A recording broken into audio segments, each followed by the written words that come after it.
یا ایھا الذین آمنوا توبوا الی اللہ توبۃ نصوحا، اہل ایمان رجوع کرو اللہ کی جناب میں، لوٹو پلٹو توبہ کرو، اور وہ توبہ بھی نہایت خالص توبہ۔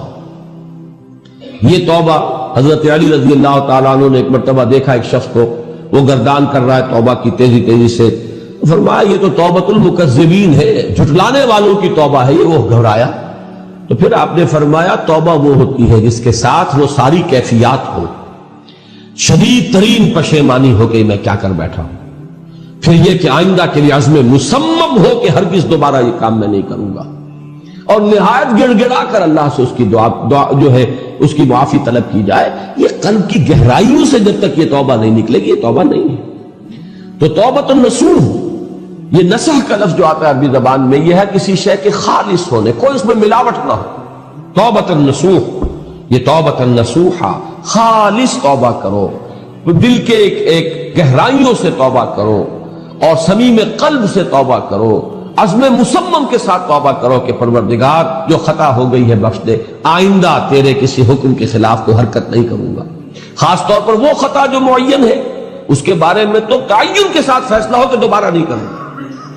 اس میں ہو سکتا ہے، جیسا کہ میں نے شاید آج دن میں کسی گفتگو میں عرض کیا تھا، بعض طبائع ہوتی ہے مریض، ان کی قوت ارادی جو ہے کمزور ہوتی ہے، اس وقت وہ خلوص دل سے بھی اگر طے کر رہے کہ یہ کام دوبارہ نہیں کروں گا، تو وہ کمزور قوت ارادی کی وجہ سے اس پر قائم نہیں رہ سکتے، کل یا پرسوں یا کچھ عرصے کے بعد پھر پھسل جاتے ہیں۔ اس سے وہ توبہ باطل نہیں ہوگی، اس بات کو سمجھیے، یہ نہ سمجھیے کہ میں انکریج کر رہا ہوں، لیکن مسئلے کو سمجھ لیجیے۔ جس وقت انسان توبہ کر رہا اس وقت عزم مصمم کا ہونا ضروری ہے۔ اب یہ اللہ جانتا ہے ہمارے دل کے اندر کے حالات کو، ہماری کیفیات کو، اگر اس وقت عزم مصمم ہے تو توبہ صحیح ہو جائے گی، پھر اگر خطا ہو گئی پھر توبہ کرو، پھر خطا ہو گئی اور پھر توبہ کرو۔ بازا بازا ہر چہ ہستی بازا، در کافر و گبر و بت پرستی بازا، ای درگاہ ماں درگاہ نومیدی نیست، صد بار اگر توبہ شکستی باز آ، اگر 100 مرتبہ بھی توبہ ٹوٹ گئی ہے کوئی پرواہ نہیں، جب تک یہ زندگی کا تسلسل چل رہا ہے، معلم یغرغر، جب تک کہ وہ گھنگرو نہیں بولا ہے آ کر حلق میں، اور نزع اور جان کندنی کا عالم شروع نہیں ہو گیا ہے، اس وقت تک توبہ کا دروازہ کھلا ہوا۔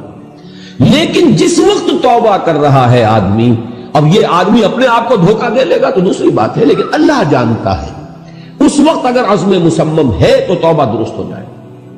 تو جو بھی معاملات ہیں اللہ اور بندے کے مابین، اس میں 3 شرائط ہیں کہ جو علماء نے معین کی ہیں۔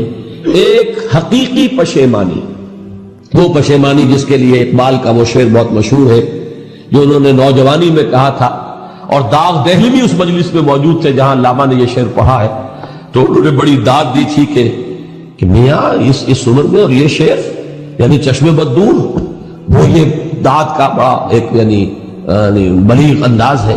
اور وہ شعر کیا تھا؟ موتی سمجھ کے شان کریمی نے چن لیے، قطرے جو تھے میرے عرق انفعال کے، شرمندگی کے احساس سے پیشانی کے اوپر اگر پسینہ آ گیا ہے، شرمندگی ہے اللہ میں یہ کیا کر بیٹھا، اللہ مجھ سے کیا ہو گیا، تو یہ شرمندگی سے اگر عرق آلود ہو گئی ہے پیشانی، تو اللہ کو یہ اتنی محبوب ہے کہ موتی سمجھ کے شان کریمی نے چن لیے، قطرے جو تھے میرے عرق انفعال کے۔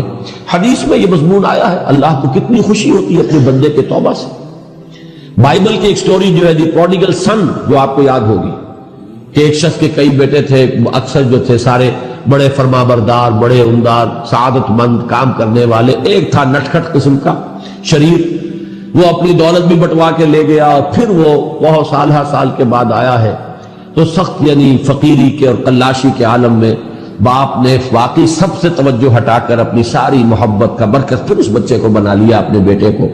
تو وہ سعادت مند بیٹے تھے، انہوں نے کہا کہ یہ کیا کیا آپ نے، یہ ایسا اور یہ ایسا اور یہ ایسا، اس نے یہ کیا، اور آج آپ پھر اس کے لیے وہی آپ کی محبت جو ہے وہ یہاں پھر اس کے جو ہے شامل حال ہو گئی ہے۔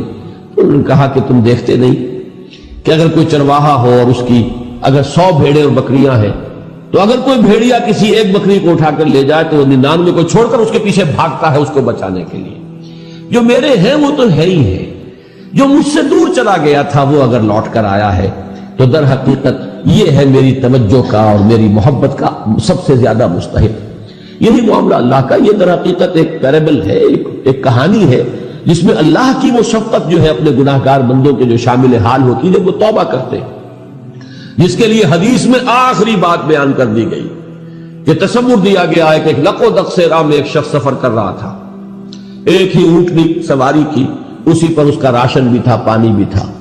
تھوڑی دیر کے لیے وہ ایک درخت کے سائے میں بیٹھا سستانے کے لیے، دھوپ کی تمازت سے بچنے کے لیے، تو ذرا بیٹھا بیٹھا اونگ گیا. اب جو آنکھ کھلی تو دیکھا کہ اونٹنی غائب ہے. اس کا سفر کا ذریعہ وہی، پانی اسی پر، راشن اسی پر، گویا کہ کل زندگی کا ذریعہ جو ہے وہ اونٹنی تھی اس کی. لق و دق سے رہا ہے، کہاں جائے؟ کہیں پانی نہیں، کچھ کھانے کے لیے نہیں. دیوانہ وار دوڑتا ہے دائیں بائیں ادھر ادھر اونٹنی کو ڈھونڈنے کے لیے، کہیں سراغ نہیں ملتا. تو وہ اب موت کے انتظار میں درخت کے نیچے آ کے بیٹھتا تھا. مایوسی کی انتہا، موت کا انتظار کہ اچانک دیکھتا ہے کہ اونٹنی تو کھڑی ہوئی ہے. تو اب اس پر شادی مرگ کی کیفیت طاری ہوتی ہے. وہ کہنا تو یہ چاہتا تھا اللہ میں تیرا بندہ ہوں تو میرا رب ہے، کہہ یہ جاتا ہے کہ اللہ تو میرا بندہ میں تیرا رب.